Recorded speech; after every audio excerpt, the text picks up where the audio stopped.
ಒಂದು ಕಡೆ ಸಿಎಂ ಬದಲಾವಣೆ ವಿಚಾರ ಇನ್ನೂ ಕೂಡ ಇತ್ಯರ್ಥ ಆಗಿಲ್ಲ. ಇನ್ನೊಂದು ಕಡೆ ದೆಹಲಿಯಲ್ಲೇ ಸಿಎಂ ಸಿದ್ದರಾಮಯ್ಯ 5 ವರ್ಷ ನಾನೇ ಸಿಎಂ ಅನ್ನೋ ಹೊಸ ದಾಳ ಹೊರಳಿಸಿದ್ದಾರೆ.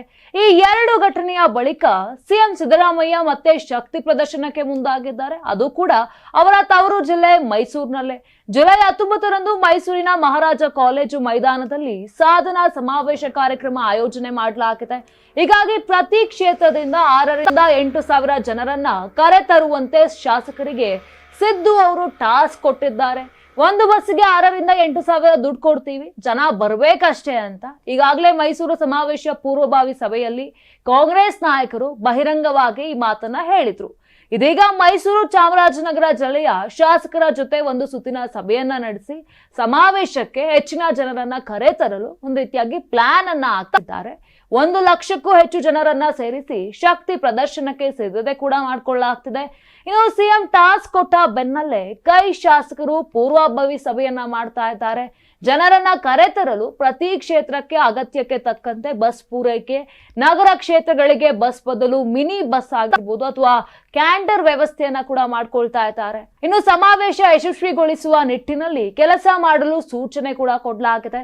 ಇನ್ನು ಕಾರ್ಯಕ್ರಮದಲ್ಲಿ ಸಿದ್ದರಾಮಯ್ಯಗೆ ಸಂವಿಧಾನ ರಕ್ಷಕ ಪ್ರಶಸ್ತಿ ನೀಡಲು ತಯಾರಿ ಕೂಡ ನಡೆಸ್ತಾ ಇದ್ದಾರೆ. ಈ ಬಗ್ಗೆ ನಿನ್ನೆ ನಡೆದ ಚಾಮರಾಜ ಕ್ಷೇತ್ರದ ಕೈ ಮುಖಂಡರ ಸಭೆಯಲ್ಲಿ ಪ್ರಶಸ್ತಿ ನೀಡುವ ಕುರಿತಾಗಿ ಸಂವಿಧಾನ ರಕ್ಷಣಾ ಸಮಿತಿ ರಾಜ್ಯಾಧ್ಯಕ್ಷರಾಗಿರುವಂತಹ ಭಾಸ್ಕರ್ ಅವರು ಈ ವಿಚಾರವನ್ನ ಪ್ರಸ್ತಾಪಿಸಿದ್ದಾರೆ. ಇನ್ನು ಸಾಧನಾ ಸಮಾವೇಶ ಇರೋದು ಜುಲೈ 19ರಂದು, ಆದ್ರೆ 3 ದಿನ ಮೊದಲೇ ಅಂದ್ರೆ ಜುಲೈ 17ರಂದೇ ಸಿದ್ದರಾಮಯ್ಯ ಮೈಸೂರಿಗೆ ತೆರಳಿ ಅಲ್ಲೇ ಠಿಕಾಣಿ ಕೂಡ ಹೂಡಲಿದ್ದಾರೆ. ಇನ್ನು ಸಾಧನಾ ಸಮಾವೇಶದ ನೆಪದಲ್ಲಿ ತಮ್ಮ ಪರ ಇರುವಂತಹ ಬೆಂಬಲವನ್ನ ಹೈಕಮಾಂಡ್ ಹಾಗೂ ವಿರೋಧಿ ಪಾಳೆಯದವರಿಗೆ ತಲುಪಿಸೋದು ಸಿದ್ದರಾಮಯ್ಯ ಉದ್ದೇಶ ಆಗಿದೆ ಅಂತ ಕೂಡ ಹೇಳಲಾಗ್ತಿದೆ. ಇನ್ನು ವೀಕ್ಷಕರೇ, ಮೈಸೂರು ಸಮಾವೇಶ ಸಿಎಂ ಸಿದ್ದು ವಿರೋಧಿ ಬಣಕ್ಕೆ ಉತ್ತರವಾಗುತ್ತಾ?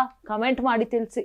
ನಾನು 86 kg ಇದ್ದವಳು 71 kg ಬಂದಿದ್ದೀನಿ. ವಯಸ್ಸಾದ್ಮೇಲೆ ಸ್ಮಾರ್ಟ್ ಆಗಿ ಕಾಣ್ತೀರಾ ಅಂದ್ರೆ ಜಿನ್ನಿ. 126 kg ವೇಟ್ ಇದೆ. ನಾವು ಈಗ 114 kg ಲೆಕ್ಕ ಬಂದಿದ್ದೀವಿ. ಯಾವುದೇ ಸೈಡ್ ಎಫೆಕ್ಟ್ ಆಗಿಲ್ಲ. 84ರಿಂದ 50 kg ಬಂದೆ. ಆಮೇಲೆ ಸಣ್ಣಗೆ ಫಿಟ್ ಆಗಿದ್ದೀನಿ. ಅದಕ್ಕೆ ನಾನು ಯೂಸ್ ಮಾಡ್ತಾ ಇರೋದು ಜೀನಿ ಸ್ಲಿಮ್. 84ರಿಂದ 50 kg ಬಂದೆ. ಆಮೇಲೆ ಸಣ್ಣಗೆ ಫಿಟ್ ಆಗಿದ್ದೀನಿ. ಅದಕ್ಕೆ ನಾನು ಯೂಸ್ ಮಾಡ್ತಾ ಇರೋದು ಜೀನಿ ಸ್ಲಿಮ್. ಸಣ್ಣ ಆಗಕ್ಕೆ ಜೀನಿ ಸ್ಲಿಮ್ ಯೂಸ್ ಮಾಡದೆ ಹೆಲ್ದಿನೂ ಅದೇ. ನೀವು ಸಣ್ಣ ಆಗ್ಬೇಕಾ, ಹೆಲ್ದಿ ಆಗ್ಬೇಕಾ? ಹಾಗಿದ್ರೆ ಜೀನಿ ಸ್ಲಿಮ್ ಯೂಸ್ ಮಾಡಿ. ಸಣ್ಣ ಆಗೋದಕ್ಕೆ ಯಾವುದೋ ಪ್ರಾಡಕ್ಟ್ ಹೇಳ್ತಾ ಇದ್ದಾಳೆ, ಏನಾದರೂ ಸೈಡ್ ಎಫೆಕ್ಟ್ಸ್ ಇದೆ ಅಂತ ಯೋಚನೆ ಮಾಡ್ತಾ ಇದ್ದೀರಾ? ಖಂಡಿತ ಇಲ್ಲ. ಯಾಕಂದ್ರೆ ಇದು ಕೆಮಿಕಲ್ ಫ್ರೀ. ಸಣ್ಣ ಆಗಬೇಕು ಅಂದರೆ ಜೀನಿ ಸ್ಲಿಮ್ ಯೂಸ್ ಮಾಡಿ. ಹೆಚ್ಚಿನ ಮಾಹಿತಿಗೆ ಕೆಳಗೆ ಡಿಸ್ಪ್ಲೇ ಆಗ್ತಿರೋ ನಂಬರ್ಗೆ ಕಾಲ್ ಮಾಡಿ.